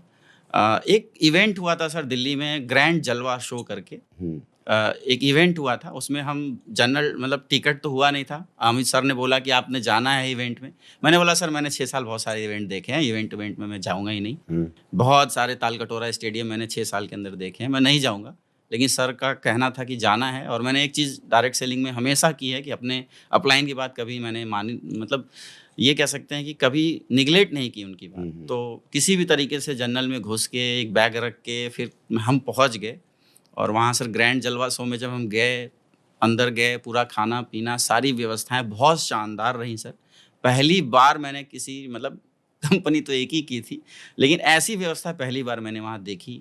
और उसके बाद सर मैंने आपको जब लास्ट में सुना, आपकी स्पीच मैंने वहाँ सुनी, तो एक कॉन्फिडेंट अलग सा डेवलप हो गया कि बस अब इसमें कुछ तो करके दिखा देना है। क्योंकि मैंने आज तक स्पीचेस जो सुनी थी सर, उसमें सिर्फ मोटिवेशन था, उसमें सिर्फ आगे बढ़ने की बातें थी, लेकिन जो एक इमोशन, एक मतलब एक इमोशनल टच जो आपकी स्पीच में था, कंपनी को लेके, अपने डिस्ट्रीब्यूटर्स को लेके, वो मैंने उन 6 सालों के अंदर कभी सुना नहीं था। और वो एक समय था जनवरी 2017, उस इवेंट से आने के बाद 1 महीने आने के जस्ट बाद मैंने अपलाइन को बोल दिया कि सर अब कुछ भी हो जाए मुझे यहाँ ग्रोथ लेनी है, और उस दिन से मैं फुल टाइम हूँ। तो जनवरी 2017 और अक्टूबर 2019 में मेरे पास ऑडी A6 थी। तो जनवरी 17 गया, 18 गया, अक्टूबर में 2 साल 10 महीने में आप ODI 6 अचीवर बने। जी सर। तो ये बहुत बड़ा एग्जाम्पल है, खासकर उन डायरेक्ट सेलर्स के लिए जो ये कहते हैं कि समय लगता है। अगर व्यक्ति मेहनत पे उतर जाए और दिन रात काम करे और उसका विजन क्लियर हो और पॉजिटिव होकर लगा रहे, तो अवधेश सर की तरह मात्र 2.5 साल में भी ODI 6 अचीवर बन सकते। जी सर। तो अवधेश सर, जैसे कि हमें पता है कि आपने शादी भी यहाँ पर आने के बाद ही की और अच्छी रैंक हासिल करके गाड़ी खरीदने के बाद की है। तो ये पहले आपने सोच रखा था कि भाई मतलब जब गाड़ी वाड़ी होगी तो अच्छी लड़की आएगी, बड़े घर की आएगी, या पहले रिश्ते नहीं आते थे? सर 6 साल काम करने के बाद समाज में और रिश्तेदारों में एक इमेज बन गई थी कि इनका लड़का आवारा है, और आवारा के पास शादी के निमंत्रण कहाँ आएंगे। आवारा? क्योंकि मैंने सुना, मम्मी मेरी बोल रही थी कि कुछ लोग बोलते हैं ऐसा कि तुम क्या काम करते हो, 6 साल हो गए, कुछ तुम्हारा लड़का बना नहीं, कुछ किया नहीं, नौकरी नहीं लगा। नौकरी नहीं लगी, और ऐसे ही घूमता रहता है मार्केट में। तो शादी तो दूर की बात है, लोग आते ही नहीं थे। मैं बोलूँ तो शादी भी AWPL की वजह से ही हुई, क्योंकि शादी के निमंत्रण तब आने शुरू हुए सर जब मैंने पहली कार मतलब परचेज़ की, होंडा WRV मैंने परचेज़ की। तो शादी के निमंत्रण आने शुरू हो गए। उन्हें लगा, लोगों को लगा कि हाँ, इसका लड़का कुछ अब अच्छा कर रहा है। अच्छा। तो वहाँ फिर आने शुरू हुए, और फिर 22 जनवरी 2019 को मेरी शादी हुई। मैं डायमंड बन चुका था, ब्लू डायमंड बहुत करीब था। अच्छा। तो ऑडी A6 लेने के 8 महीने पहले मेरी शादी हुई सर। डायमंड बनने के बाद? जी। हाँ, वैसे हमारे डायरेक्ट सेलिंग में कहते भी हैं कि डायमंड ब्लू डायमंड बनने के बाद शादी करोगे तो अच्छी लड़की मिलेगी। जी सर। तो आपने वही किया। अवधेश सर, एक मैं भी जानना चाहूँगा कि आप मुझे ये बताएं और सारे डायरेक्ट सेलरों को बताएं, आपके अनुसार 17 साल का बच्चा आया और आज इस मुकाम पे पहुंचा, तो क्या छोटी उम्र में आने वाला जल्दी कामयाब होता है या बड़ी उम्र में आने वाला जल्दी कामयाब होता है? मान लो किसी ने डायरेक्ट सेलिंग ज्वाइन करी 18 साल में, यंगस्टर है बच्चा, 12th की है और आ गया डायरेक्ट सेलिंग में, आपके अनुसार आपका एक्सपीरियंस क्या कहता है? वो जल्दी कामयाब होता है या किसी ने 30-35 साल में अपना आराम से मैच्योर हो गया, कोई जॉब वगैरह कर रहा है या कोई जॉब से फ्री हो गया, मतलब एक 30-35 के पड़ाव पे 28-27 में शुरू की, वो जल्दी कामयाब होता है या 18 साल वाला? आपका क्या एक्सपीरियंस है इतने सालों का, क्योंकि आपकी उम्र 17 साल थी? सर कामयाब दोनों ही होते हैं, वो 17 साल का हो या 35 साल का हो। जो भी सिस्टम फॉलो करेगा वो कामयाब होगा। लेकिन 17 साल या 18 साल, 19 साल, 20 साल के आज जो युवा अगर इस डायरेक्ट सेलिंग को करने का डिसीजन लेते हैं, तो मैं अगर अपना एक्सपीरियंस बताऊं कि मैं शायद 35 साल में शुरू करता या 30 साल में शुरू करता, तो मैच्योर तो होता, एक ये प्लस पॉइंट मेरे पास होता। लेकिन 18 साल 17 साल में शुरू करने पे फ़ायदा ये हुआ कि शुरुआती दौर में मुझे बहुत सारे रिजेक्शन मिले, है ना? तो जब एक जो व्यक्ति की प्रतिष्ठा मार्केट में है उसको रिजेक्शन मिलता है, तो उसे लगता है यार क्या काम कर लिया, ये रिजेक्शन मिलने शुरू हो गए, लोग ना बोल रहे हैं, मेरी भी कुछ वैल्यू है। लेकिन 18 साल 20 साल की एज में हमारे पास ऊर्जा होती है, कॉन्फिडेंट होता है, बड़े सपने होते हैं। तो उस समय क्या है, जब हम ग्राउंड में जाते हैं, लोगों से मिलते हैं, लोग ना बोलते हैं, लोग बोलते हैं तुम्हारी उतनी उम्र ही नहीं है जितने मेरे बाल सफ़ेद हो गए हैं। तो एक तरीके से इतनी ऑब्जेक्शंस झेलने पड़ते हैं कि झेल के 25 साल तक पहुँचते इंसान मजबूत हो जाता है और वो कॉन्फिडेंट हो जाता है ना, कि बस अब इसमें कुछ किया जा सकता है, कुछ बड़ा किया जा सकता है। ये कॉन्फिडेंट उसके अंदर आ जाता है। तो अगर मैं बोलूँ कि मैं स्लीपियस में क्यों सफल हुआ, तो इसके पीछे के वो 6 साल रहे, क्योंकि फिर मुझे यहाँ डर नहीं लगा। मेरे अंदर एक अलग ही कॉन्फिडेंट था कि मैं कर लूँगा। ये कॉन्फिडेंट मेरे अंदर डेवलप हो गया। तो सर 18 साल, 19 साल, 20 साल में जो युवा आज करने का डिसीजन ले रहे हैं, एक बहुत शानदार डिसीजन है डायरेक्ट सेलिंग करने का। और 3-4 साल, 5 साल मैं बोलता हूँ सफलता आए ना है, लेकिन इन 4-5 सालों में जब तक वो व्यस्त होंगे और उनके पास जिम्मेदारियाँ आएंगी, वो एक कॉन्फिडेंट हो चुके होंगे, इतने रिजेक्शन वो झेल चुके होंगे कि फिर उन्हें आगे की तकलीफ़ें नहीं लगेंगी, उन्हें चैलेंजेस लगेंगे और फिर वो इस इंडस्ट्री में बहुत बड़ा कर जाएंगे। बहुत सही बात बताई आपने, मज़ा आ गया मुझे भी सुन के कि 30-35 साल वाला व्यक्ति रिजेक्शन नहीं झेल पाता। उसे लगता है मेरे जैसे आदमी को ये बोल रहा है, मैं टीचर हूँ मुझे बोल रहा है, मैं डॉक्टर हूँ मुझे बोल रहा है, मुझे नो कह रहे हैं लोग। और वो बच्चे को तो सिर्फ चाहिए, जी, किसी जी। भी हालत में चाहिए, जी, क्योंकि वो उसकी जर्नी ये शुरू है वो। अभी वो शुरू हुआ है, वो हार के बाहर नहीं जा सकता मैदान से, जी। वो खेलते रहता है और खेल-खेल के, खेल-खेल के, खेल-खेल के इतना प्रतिभाशाली हो जाता है कि फिर हर बॉल पे छक्का लगाने की उसके अंदर काबिलियत आ जाती है। रिस्पॉन्सिबिलिटी उस समय उतनी होती ही नहीं है सर, परिवार की ज़िम्मेदारियाँ उतनी नहीं होती हैं। तो आदमी फ्री माइंड इस बिज़नेस को कर सकता है। ये वहाँ प्लस पॉइंट होता है। बहुत बढ़िया बताया सर आपने, मज़ा आ गया। जी सर। सर ये कहते हैं डायरेक्ट सेलिंग के बारे में कि यहाँ बहुत लोग आते हैं और कामयाब बहुत कम लोग होते हैं। आप भी आए हैं यहाँ पर, एक बार नाकामयाब हुए, आज बहुत बड़े लेवल पे हैं, बहुत बड़ी अचीवमेंट आपने प्राप्त की और कामयाब हुए। मैं भी जानना चाहता हूँ, डायरेक्ट सेलर भी जानना चाहता है। अगर मैं बताऊँगा तो लोग कहेंगे भाई संजीव सर तो डायरेक्ट सेलिंग को बहुत ज़्यादा प्यार करते हो, तो सही बातें बताएँगे। पर आप एज़ ए डायरेक्ट सेलर, आपके बुरे अच्छे दोनों एक्सपीरियंस रहे हैं। मैं आपसे पूछना चाहता हूँ, ये लोग क्यों कहते हैं, परसेप्शन क्यों है कि यहाँ कम लोग कामयाब होते हैं? क्या यहाँ वाक़ई में ही बहुत कम लोग कामयाब होते हैं? सर ये ऐसा नहीं है। अगर हम पूरी इंडस्ट्री को उठा के देखें, क्योंकि हम डायरेक्ट सेलिंग इंडस्ट्री को कर रहे हैं और भी बहुत सारे एरिया हैं जहाँ पे पैसे बनाए जाते हैं। ऐसा नहीं है कि डायरेक्ट सेलिंग इंडस्ट्री है जहाँ पे लाखों रुपए कमाए जाते हैं। जॉब भी हैं जहाँ लाखों करोड़ों के पैकेज हैं। बिज़नेस भी हैं जहाँ करोड़ों और अरबों रुपए लोग कमा रहे हैं। लेकिन हर प्रोफ़ेशन में सर, जो भी प्रोफ़ेशन, जो भी आप काम उठा के सर देखते हैं मार्केट के अंदर में, हर जगह 100% लोग कहीं सफल नहीं है सर। फेलियर तो हर जगह है। एक बच्चा जो पढ़ाई कर रहा है, बहुत सारे बच्चे हैं जो इंजीनियरिंग की पढ़ाई करते हैं, लाखों में करते हैं, लेकिन कुछ हैं जितनी सीटें हैं उतने ही सेलेक्ट होते हैं। बहुत सारे लोग हैं जो एक्टिंग फील्ड में मुंबई जाते हैं, मेहनत करते हैं, प्रयास करते हैं, एक-एक दिन भूखे रहते हैं, जॉब करते हैं और प्रयास करते हैं कि वो सफल हो जाएँ। लेकिन उनका पूरा करियर लाइफ़ खत्म हो जाती है और वो उस मुकाम तक नहीं पहुँच पाते। तो इस फ़िल्म इंडस्ट्री में भी बहुत सारी फेलियर है। बहुत सारे बच्चे डॉक्टर बनने के लिए पढ़ाई करते हैं, लेकिन कुछ लोग ही सेलेक्ट होते हैं। तो हर एक इंडस्ट्री सर, बिज़नेस में कहा जाता है सर 100 लोग अगर बिज़नेस की शुरुआत करते हैं तो मात्र 5 लोग सफल होते हैं। 95% लोग बिज़नेस की जो रिक्वायरमेंट्स हैं, बिज़नेस की जो ज़रूरतें हैं, उनको पूरा न कर पाने की वजह से असफल हो जाते हैं। तो असफलता का सर हर जगह देखेंगे आप, तो हर जगह सफलता भी है और असफलता भी है। सफल वो बने जिन्होंने उस बिज़नेस के, उस इंडस्ट्री के या उस काम के पैरामीटर्स जितने भी हैं, उन्हें फ़ॉलो किया। डॉक्टर बच्चा वो बना जिसने दिन-रात पढ़ाई की, वो बन पाया। इंजीनियर वो बना जिसने इंजीनियर की बनने के लिए जो पैरामीटर्स हैं, उनको फ़ॉलो किया। तो सर सफलता और असफलता मैं ये मानता हूँ कि हर एक इंडस्ट्री में है। सफल वही बनेगा जो उस इंडस्ट्री के द्वारा बनाए गए पैरामीटर्स को 100% फ़ॉलो करेगा, वो इस इंडस्ट्री में ज़रूर सफल बनेगा। वैसे ही डायरेक्ट सेलिंग इंडस्ट्री में भी सर बहुत सारे लोग असफल हैं, लेकिन बहुत सारे लोग सफल भी हैं।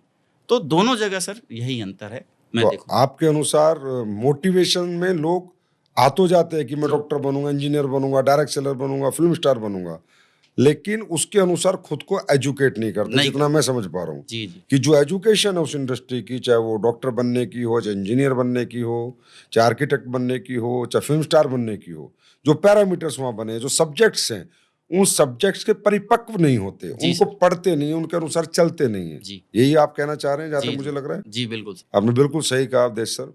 दुनिया के हर सेक्टर में फेलियर और सक्सेस दोनों प्रकार के लोग हैं और सब्जेक्ट एक ही है, प्लेटफॉर्म एक ही है, लेकिन वहाँ भी लोग फेलियर हैं, वहाँ भी लोग असफल हैं और वहाँ भी लोग सफल हैं। सफल वही होगा जो सब्जेक्ट और पैरामीटर को फॉलो करेगा, जी सर। चाहे वो कोई भी क्षेत्र हो। कोई भी क्षेत्र हो सर। तो मतलब अवधेश जी, डायरेक्ट सेलिंग में भी एजुकेशन का महत्व है, या हमारी जो 12वीं की या बीए की या बीकॉम की या एमबीए की जो एजुकेशन वो भी यहाँ काम आती है, या इसकी भी कोई अलग एजुकेशन है? सर डायरेक्ट सेलिंग की एजुकेशन बिल्कुल अलग है, क्योंकि ये एक्सपीरियंस पे आधारित है। हमारे इंडिया में सर डायरेक्ट सेलिंग को लेके कोई एजुकेशन नहीं है कि बच्चा एजुकेट होके वहाँ से निकलेगा और फिर डायरेक्ट सेलिंग करेगा। डॉक्टर बनना है उसकी एजुकेशन है, इंजीनियर बनना है उसकी एजुकेशन है, वकील बनना है उसकी एजुकेशन है, मैकेनिक बनना है उसकी भी एजुकेशन है। लेकिन डायरेक्ट सेलिंग की कोई भी एजुकेशन मार्केट में अवेलेबल नहीं है कि बच्चा वहाँ जाए, पढ़े, समझे सेल्स को और फिर इस इंडस्ट्री में आए। तो ये यहाँ की जो एजुकेशन है सर, वो एक एक्सपीरियंस बेस्ड एजुकेशन है। तो हम ये कह सकते हैं सर कि डायरेक्ट सेलिंग इंडस्ट्री में विदाउट यहाँ की एजुकेशन के कोई भी ग्रोथ नहीं ले सकता है। तो एजुकेशन बहुत ज़रूरी है सर। बिना एजुकेशन के तो इस इंडस्ट्री में इंसान कुछ दूरी तो तय कर सकता है मोटिवेशन के माध्यम से, लेकिन आगे का सफ़र, अगर लंबा सफ़र तय करना है, एक बहुत बड़ी अचीवमेंट पानी है, तो डायरेक्ट सेलिंग में एजुकेशन लेना बहुत ही ज़्यादा नेसेसरी है। मैं तो ये कहना चाहूँगा कि जो लोग भी डायरेक्ट सेलिंग करने आ रहे हैं, वो अपने पुराने एक्सपीरियंस, अपनी पुरानी एजुकेशन साइड रखें और डायरेक्ट सेलिंग इंडस्ट्री में जो एजुकेशन आपको दी जा रही है आपकी संस्था के माध्यम से, आप उसको अगर इम्प्लीमेंट करेंगे तो 100% आपकी ग्रोथ यहाँ होनी तय है। अंतर सिर्फ इतना होता है कि जो लोग जिस परिवेश से निकल कर आते हैं वो उसी परिवेश का या उसी एजुकेशन को यहाँ भी इम्प्लीमेंट करना चाहते हैं, इसलिए वो यहाँ पे ग्रोथ नहीं कर पाते हैं और फेल हो जाते हैं। तो विदाउट एजुकेशन सर तो कुछ भी नहीं है। आज मैं जो भी हूँ इस इंडस्ट्री में, वो एक ही कारण है कि मैंने खुद को एजुकेट किया। और खासकर हमारी संस्था की बात करें सर, मेरी संस्था की बात करें, तो यहाँ पहले दिन से एजुकेशन हमें दी गई। मैं जब ब्रॉन्ज था सर, फर्स्ट रैंक मेरा हुआ, मेरी काउंसलिंग की गई, मुझे समझाया गया कि आपको टोपाज कैसे बनना है। उसकी एक प्रॉपर ट्रेनिंग मुझे दी गई, 8 स्टेप ट्रेनिंग समझाई गई कि आप टोपाज सिर्फ इन्हीं बेसिक एक्टिविटीज़ को करके ही बन सकते हो। मैंने टोपाज रैंक की सर, फिर मेरी एलएलटी की गई सर, और एलएलटी सर आपने ली, मैं बहुत बहुत धन्यवाद देना चाहूँगा। वो 15-20 लोग ही थे। आपके हरियाणा में सर एक होटल था, वहाँ एलएलटी हुई। मैं बहुत सौभाग्यशाली मानता हूँ कि मेरी एलएलटी आपके माध्यम से हुई। और उस दिन मैं 1.5 लाख कमा के तो बहुत मस्त हो गया था। मुझे लगा 3.5-4 लाख आ गए हैं, अब तो मज़ा ही आ गया जीवन में, अब तो चलेगा ही। लेकिन आपकी एलएलटी लेने के बाद सर समझ में आया कि लखपति होने से कोई काम यहाँ बनने वाला नहीं है, आपको विज़न करोड़पति का लेना पड़ेगा। और सर फिर वहाँ से हमें समझाया गया कि आपने डायमंड कैसे बनना है। एंड देन आफ्टर सर, इस बिज़नेस के अंदर जब आदमी डायमंड बनता है तो उसे डीएलटी मिलती है, और फिर बताया जाता है कि आपने करोड़पति कैसे बनना है, करोड़ों रुपए कैसे कमाने हैं। और सर जब करोड़पति बने तो सीएलटी हमें मिली और शानदार ट्रेनिंग रही सर। तो मतलब कह सकते हैं सर कि आज मेरी संस्था के अंदर ग्राउंड जीरो से लेके और करोड़ों रुपए तक कमाने के लिए हर एक रैंक पे एक अलग अलग ट्रेनिंग्स हैं। हम ये समझते थे कि बस बेसिक एक्टिविटी करो, बस लोगों को जोड़ो, प्लान बताओ, फॉलोअप करो और बस करोड़ों रुपए आएंगे, लेकिन ऐसा नहीं है। हर रैंक पे आपको यहाँ पे ट्रेनिंग्स दी जाती हैं। और सर इसी का नतीजा है, एजुकेशन का ही नतीजा है कि मैं आज यहाँ तक पहुँच पाया हूँ। आज जो भी अचीवमेंट और जो भी सक्सेस मेरे पास है सर, वो इस इंडस्ट्री की वजह से है और इस इंडस्ट्री में मिलने वाली एजुकेशन की वजह से है सर। अब आज एक बहुत बड़ी बात आपने क्लियर की, और ये कॉन्सेप्ट उन लोगों का भी क्लियर होगा जो ये कहते हैं कि यहाँ 8वीं पास पैसे कमा लेते हैं, 10वीं पास कैसे पैसे कमा लेते हैं, और कहीं ना कहीं उनको लगता है कि यार ये 8वीं 10वीं पास पैसे कैसे कमा लेते हैं, जादू मंत्र हो जाता है, यहाँ तो बड़ा इजी मनी है। तो आज उन लोगों के लिए अवधेश जी द्वारा बताया गया ये जवाब है कि आप अपने अपने क्षेत्र में एजुकेट हैं, लेकिन यहाँ जो 8वीं पास आता है वो भी इतनी गहराई से डायरेक्ट सेलिंग की एजुकेशन ले रहा है। वो यहाँ का एमटेक है, बीटेक है, एमबीए है डायरेक्ट सेलिंग का। बिल्कुल। इसीलिए वो इतनी जल्दी करोड़पति अरबपति बनता है। और जो बात लोगों को अखड़ती है जी कि यार 8वीं पास पैसे कमा रहे, 6ठी पास पैसे कमा रहे, 10वीं पास अरबपति बन गया, 12वीं पास अरबपति बन गया, उन्हें बड़ा मतलब इनसिक्योरिटी फील होती है कि हमने इतनी पढ़ाई लिखाई करी है, डायरेक्ट सेलर क्यों इतनी लंबी छलांग मार रहे हैं। जी जी सर। तो उनको कहना चाहेंगे भाई डायरेक्ट सेलर छलांग नहीं मार रहे हैं, ये डायरेक्ट सेलिंग की जो एमबीए है ना, एमटेक, एमएस, एमडी, ये सब आके यहाँ करते हैं, बिल्कुल बिल्कुल। पढ़ते हैं। ये 6ठी क्लास में वहाँ पढ़ के आए हैं, लेकिन यहाँ के ये एम स्पेशलिस्ट हैं, यहाँ के एमबीए हैं, इसलिए यहाँ ये लोग कामयाब हो रहे हैं। तो आज आपके माध्यम से बहुत जनता का क्वेश्चन क्लियर होने वाला है कि यहाँ 8वीं पास पैसे कैसे कमा लेता है। जी सर बिल्कुल। तो सर अब थोड़ा पर्सनल मैं आपसे पूछना चाहूंगा कि आपकी इतनी फास्टेस्ट अचीवमेंट के पीछे क्या कारण रहे, क्या किया आपने ऐसा कि आप इतनी जल्दी इस मुकाम पे पहुंच गए? सर सिर्फ मैंने एक काम किया इस बिज़नेस में आने के बाद, और वो रही अपलाइन की बात मानना। फर्स्ट मैंने एक ही चीज़ की शुरू से, कि आज तक इन 8 सालों के अंदर एक दिन भी ऐसा नहीं रहा कि जब अपलाइन ने कोई बात बोली हो और अवधेश नारायण जी ने वो बात न मानी हो। पहला सबसे बड़ा रीज़न ये रहा सर कि मैंने खुद को जीरो किया। मैंने अपने पुराने वो 6 साल का अनुभव, एक्सपीरियंस, एजुकेशन सब जीरो किया, क्योंकि AWPL के अंदर बिल्कुल अलग प्रोडक्ट थे, बिल्कुल अलग मतलब प्लान था, एजुकेशन सिस्टम बिल्कुल अलग थी। तो ये सबसे बड़ा कारण रहा सर कि मैंने खुद को सबसे पहले जीरो बनाया, और यहाँ की जो एजुकेशन थी, यहाँ की जो नॉलेज थी, यहाँ के जो चीज़ें बताई गई कि आपको इस बिज़नेस में करना है, वो मैंने पहले दिन से की है। और लगातार मेहनत मैंने की पहले दिन से अपलाइन, और मेहनत भी इसलिए की सर क्योंकि मेरे अपलाइन जो थे ना वो बहुत दमदार थे। वो दिन रात मेहनत करते थे और मैंने उनसे सीखा। असली में अगर मैं मेहनत की बात करूँ तो sir Shiv Kumar sir, Amit Dubey sir, ये 2 ऐसी शख्सियत हैं हमारे मतलब इस बिज़नेस में, मैं जहाँ हूँ इस संस्था के अंदर, जिनके माध्यम से मैंने मेहनत करना सीखा। मैंने सीखा कि एजुकेशन की क्या पावर है। तो मैं ये कह सकता हूँ कि सही समय पर एजुकेशन लेना, लगातार एजुकेट होते रहना, और उस एजुकेशन को सिर्फ लेना नहीं, इम्प्लीमेंट भी करना। वो मैंने इम्प्लीमेंट किया। लगातार मैंने यहाँ पे मेहनत की, बिना एक दिन का गैप दिए। चाहे मेरे परिवार में बर्थडे हो, चाहे कोई इवेंट हो, मैंने सबसे पहले सिस्टम को इम्पोर्टेंस दी, प्रायोरिटी सिस्टम को दी, महत्व सिस्टम को दिया, अपनी संस्था को और अपने काम को दिया इन 8 सालों के अंदर में सर। यही कारण था सर, जिसकी वजह से मैं आज यहाँ पे पहुँचा हूँ और इतनी बड़ी ग्रोथ हो पाई है सर। अवधेश जी, कई बार अपलाइन बोलता है कि ये कर लो वो कर लो, तो माइंड में तो कई बार लगता है कि यार हम भी तो कुछ पढ़े लिखे हैं, अब हमारा भी तो इतना बड़ा रैंक हो गया, अब हम भी तो ब्लू डायमंड है, एम्बेसडर है, रॉयल एम्बेसडर है, या ब्लैक डायमंड है, या रॉयल डायमंड है, क्राउन डायमंड है। अब यार अब हमें भी तो कुछ कर रहे हैं, तो हमेशा अपलाइन की बात क्यों माननी? तो आपका भी माइंड कभी ऐसे बोलता था क्या? सर बोलता तो था ऐसा नहीं है नहीं बोलता था, क्योंकि इंसान है सर, सबके अपने अपने इमोशंस हैं। कई बार ऐसा हुआ कि मुझे अपलाइन की बात नहीं समझ में आई कि ये करना चाहिए, लेकिन फिर मेरा वही एक्सपीरियंस और फिर मेरे अंदर से आवाज आई कि जब मैंने गुरु बना लिया तो गुरु की बात मुझे माननी है, चाहे कुछ भी हो जाए।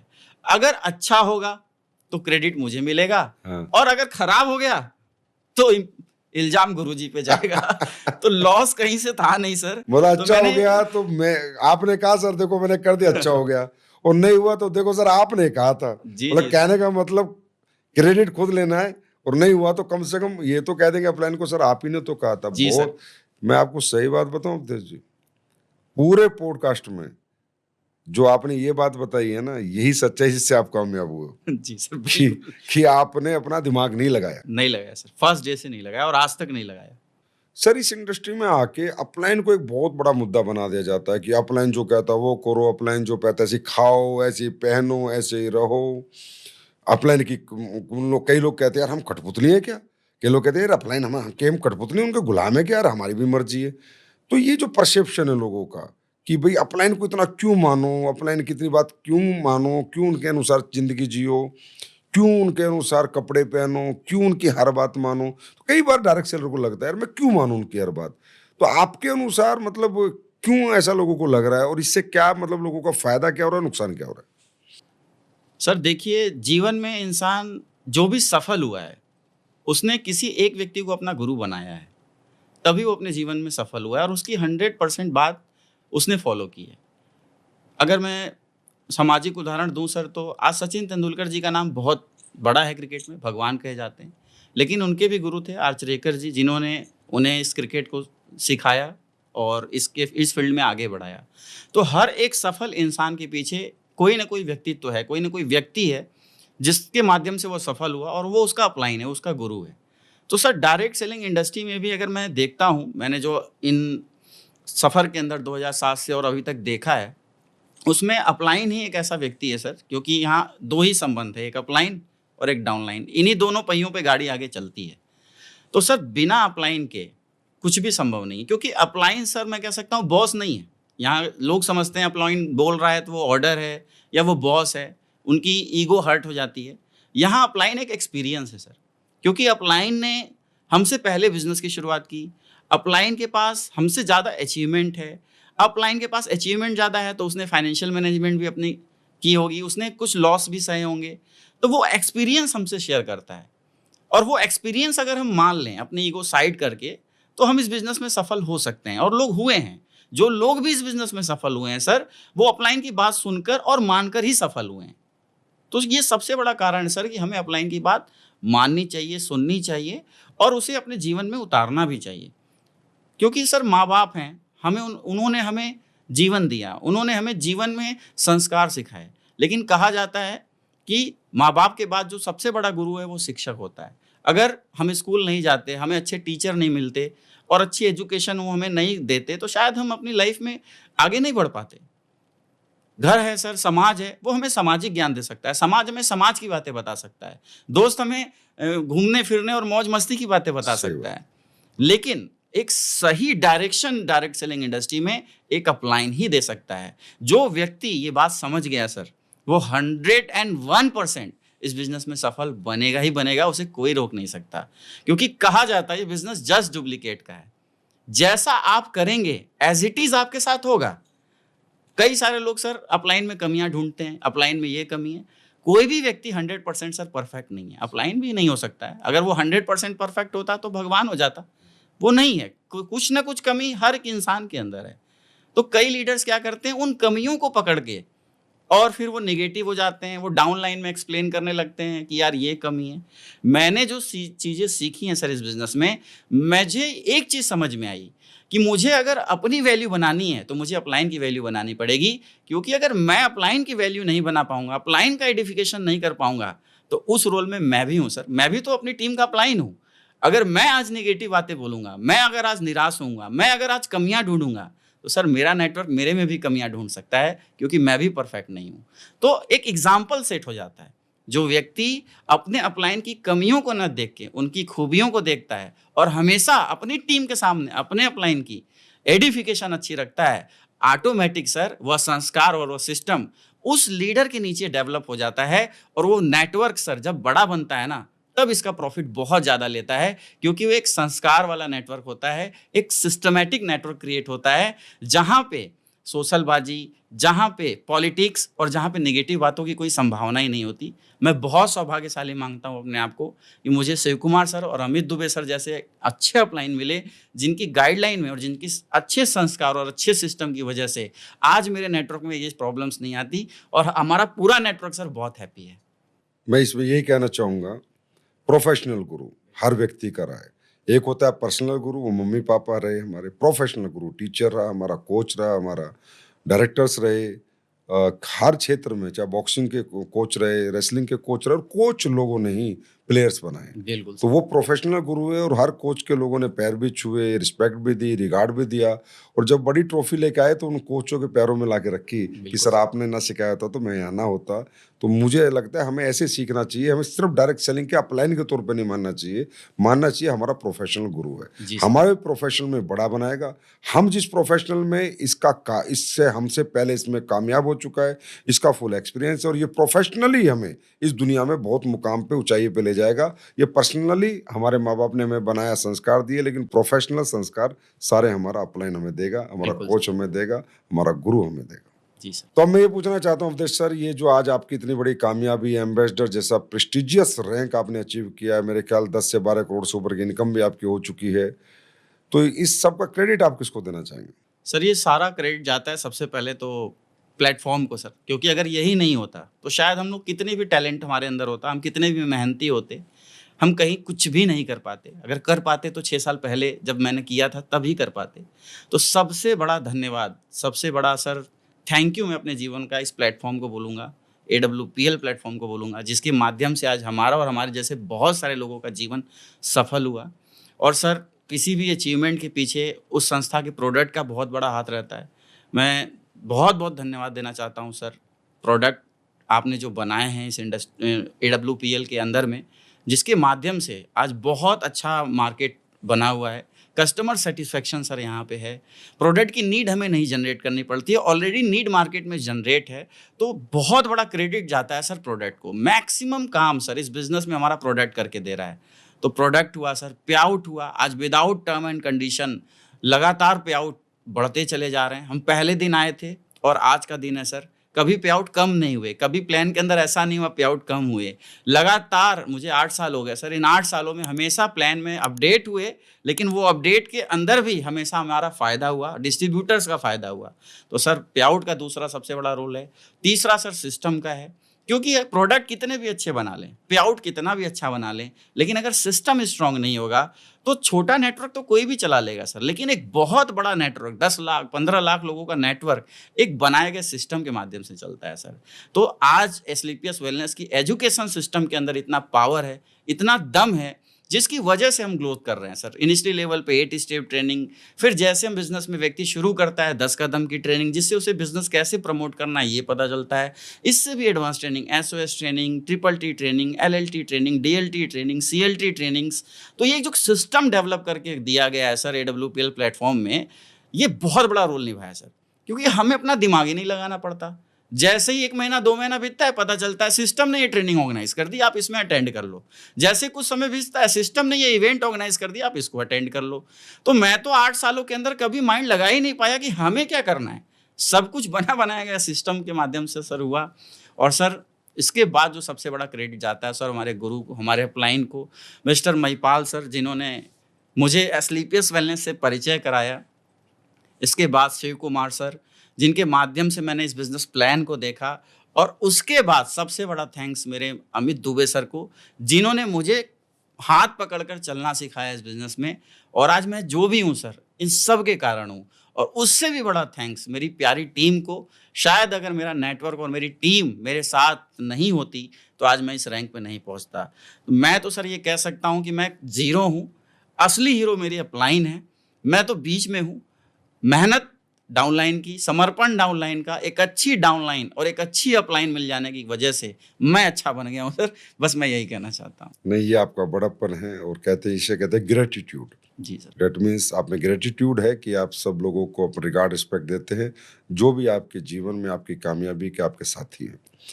मैं ये कहना चाहूँगा कि जो आपने ये सारी बातें बताई, तो मुझे ऐसा लग रहा है कि एडब्ल्यूपीएल ने नेटवर्क मार्केटिंग को आसान कर दिया है। बिल्कुल, बिल्कुल। डायरेक्ट सेलिंग बिल्कुल आसानी से, मतलब कोई आ जाए तो सिस्टम ही उसे बड़ा बना देता है। सिस्टम बना देता है सर। उसे उसे ज़्यादा प्रयत्न प्रयास करने की ज़रूरत नहीं है। बिल्कुल, बिल्कुल। जितना मैं समझ पा रहा हूँ, मैं क्रेडिट नहीं ले रहा, लेकिन आपसे जानकर मुझे ऐसा लग रहा है कि डायरेक्ट सेलिंग एडब्ल्यूपीएल में बहुत आसान हो चुकी है, क्योंकि सिस्टम में लोग आ रहे हैं और सिस्टम उन्हें बना रहा है। बिल्कुल, बिल्कुल सर। तो सर मैं यही बता रहा था कि आज मेरी टीम में लगभग 50 प्लस डायमंड एंड अबव हैं, और उसमें लगभग 30 प्लस ऐसे हैं जिन्होंने पहली बार डायरेक्ट सेलिंग की। एबीसीडी कुछ नहीं पता डायरेक्ट सेलिंग की, पहली बार डायरेक्ट सेलिंग की है, और अगले 3 से 4 साल के अंदर वो इस बिज़नेस में डायमंड, ब्लू डायमंड हैं, किसी ने करोड़ों रुपए कमाए हैं।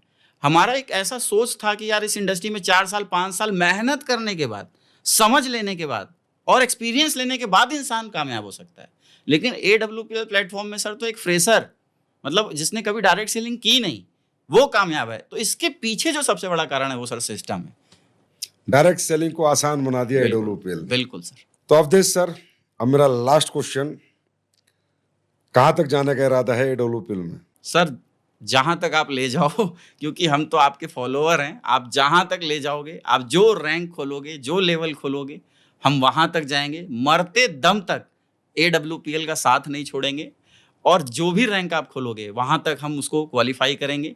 आज 70 करोड़ की बिजनेस अपॉर्चुनिटी है सर, अभी तो 10 साल हुए हैं।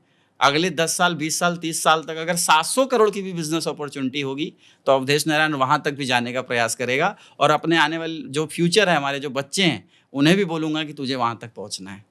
क्या बात है अवधेश सर, मतलब अभी भी पूरा जुनून बाकी है। बिल्कुल सर, अभी तो पूरा कुछ कमाया ही नहीं ऐसा लगता है एडब्ल्यूपीएल में, क्योंकि सोच और विज़न इतना बड़ा एसलीपीएस वेलनेस में मिल चुका है कि ये 12 करोड़ तो 12 लाख रुपए लग रहे हैं सर। जैसा आप हमें ट्रेनिंग देते हो, जैसा आप हमें समझाते हो, और जो आपने विज़न दिया है, तो बहुत कम अमाउंट लगता है सर। मेरी बेस्ट विशेस आपके साथ है। 12 करोड़ 120 करोड़ में बदलने वाले हैं, बहुत वो बहुत जल्दी धन्यवाद सर। बदलेंगे। जिस तरह की आपका नेचर है, जिस तरह की आपकी सोच है, सेंस है, बिजनेस सेंस है कि बिजनेस कैसे किया जाता है, कामयाबी कैसे पाई जाती है, तो ऐसा व्यक्तित्व मैं कह रहा हूँ ये 12 से 120 करोड़ को मात्र 5-7 साल में भी बदल सकता है। बिल्कुल सर, धन्यवाद आपका। तो सर, जाते जाते कुछ पर्सनल आपसे जानना चाहेंगे, क्योंकि अभी ज़्यादातर लोग आपको प्रोफेशनली जानते हैं, पर्सनली बहुत कम लोग जानते हैं, लेकिन आज काफ़ी लोगों को पता चलेगा इस पॉडकास्ट के माध्यम से कि कौन है अवधेश सर।